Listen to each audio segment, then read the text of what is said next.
Mini Tamil.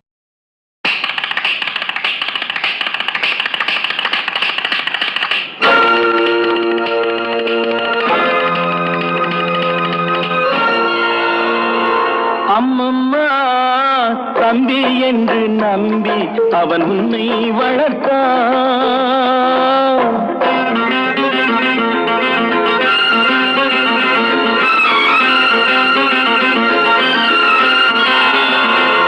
அம்மம்மா தம்பி என்று நம்பி அவன் உன்னை வளர்த்தான். தாய் என்றும் தந்தை என்றும் தன்னை நினைத்தான். தாய் என்றும் தந்தை என்றும் தன்னை நினைத்தான். அது உனக்காக வாழ உள்ளம் அல்லவோ, அது உனக்காக வாழ உள்ளம் அல்லவோ. அம்மம்மா தம்பி என்று நம்பி